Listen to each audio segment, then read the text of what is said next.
The biggest reason you work too hard, is you don't trust anyone else to do it. Look, let me tell you a story, and I'll tell you some of the other reasons that people work too hard, people like you and me.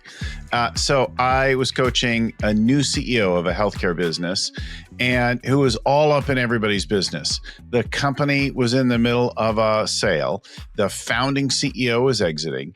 There wasn't a lot of years of lead up to this transition.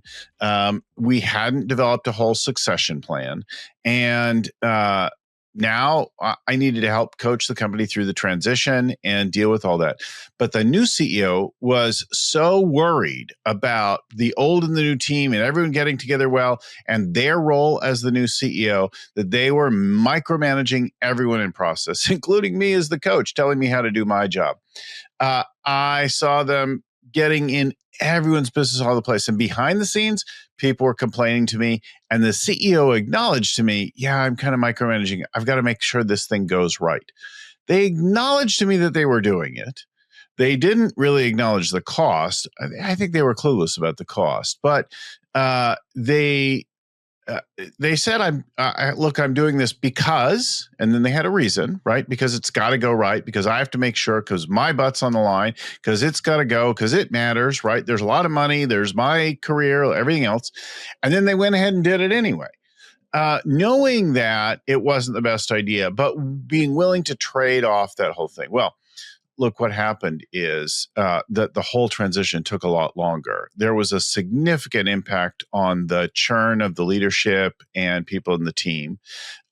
New people that should have worked out, didn't work out. Old people couldn't wait to get out the door. There was a whole lot of issues with that. Now, the transition eventually went, but there was a real impact to the business performance, the financial results, and the cohesion of the team. Time lost, money lost because of that CEO's micromanaging. They just couldn't let go, and they weren't willing to look at the cost of what they were doing. Now, we had a lot of people in this business, and there was a lot of money tied up. This is a major company that had grown from a handful of people once upon a time to a big company. Now there's a big exit and a lot of money riding on a successful transition. Except we've got a leader who's doing it the way they're doing it because they're terrified that the people aren't going to get it right and something's going to go wrong. Ultimately, they don't trust the other people involved, including me, the coach, right? Telling me how to do an opening exercise or how to run a time or any number of things that, I have done for many, many years, like basic level kinds of things, right? So a fundamental, like root core thing. And it probably wasn't the first time this person had done things. I think in any time of pressure over their life, and in fact, I learned as I peeled back in conversation, they had done this since a very early age.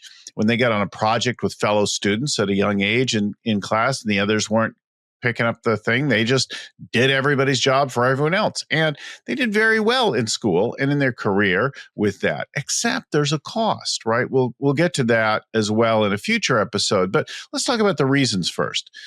It could be that you do that for that reason. That's probably the biggest reason, but trust and perfectionism, this thought that only I can do it. Only I can do this, can get this right. And then you might have a combination of these things. The second one that we hear a lot of is fear of failure, right? I'm not sure how this is going to go. I can't afford for this to do. I've got to work really, really hard.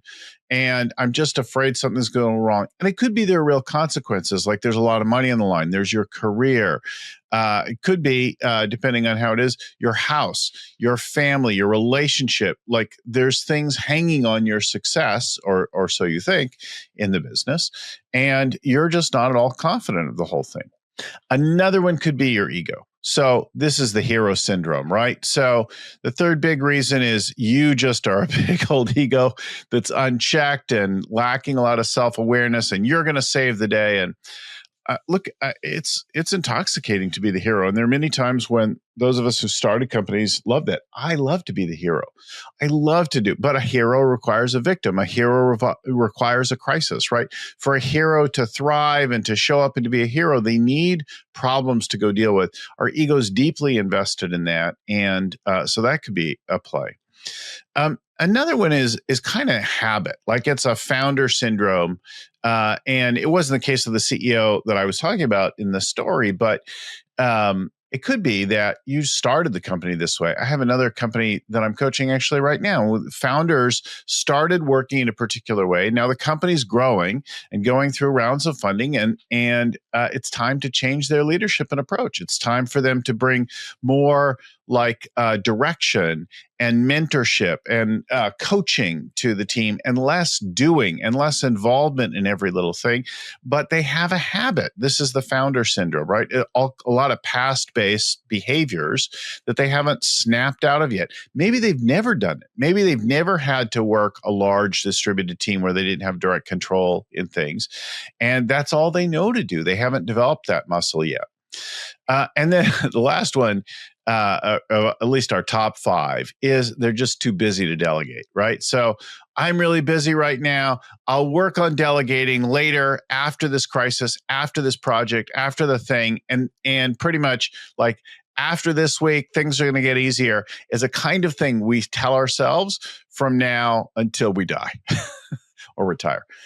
So like after this week, things will settle down, right? That's like a thing that you find yourself saying. And at some point you wake up and, I don't know, maybe, in your 40s, and you're like, oh, I've been saying that for a while, haven't I? Maybe that, like, dealing with one crisis after another, one major project, one crunch, one like whatever, is kind of just how life is. Like, we're always kind of, you do get a vacation every now and then, you get a breather, you get a good night's sleep every now and then.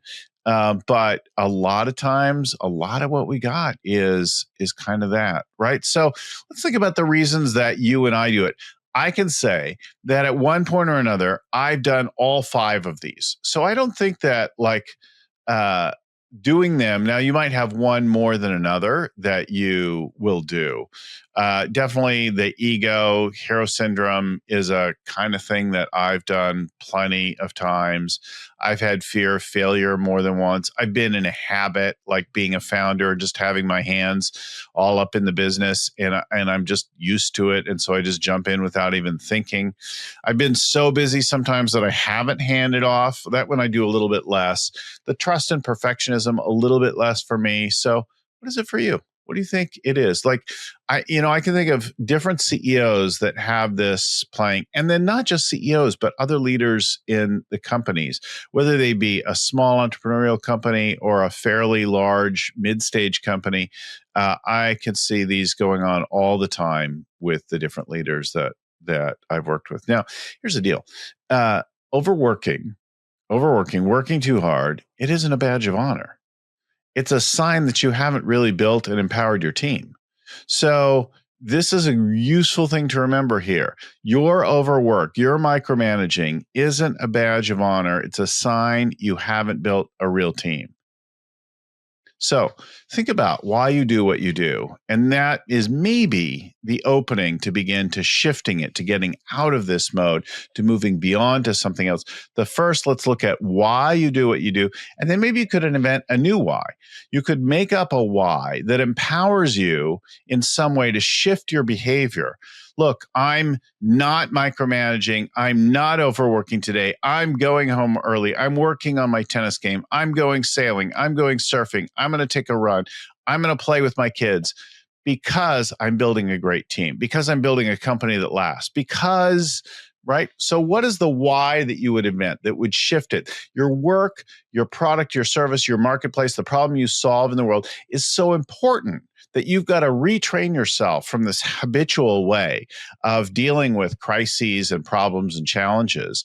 You've got to retrain yourself because your new why is so important. The mission, the purpose, the team, the legacy of the business is that much more important. In my coaching all the time, this is a key thing that we focus on, aside from the basics of scaling up, right? Developing a great strategy and dialing in the execution, getting the team right and optimizing the cash and all that stuff, the strategy and the planning work that we do. Through all that is you as the leader and your behaviors. How do we shift your mindset? So if you've got one of these whys for working too hard, for micromanaging, let's have you create and invent a new why that has new behaviors naturally show up. So what is a why that makes shifting your behavior so important?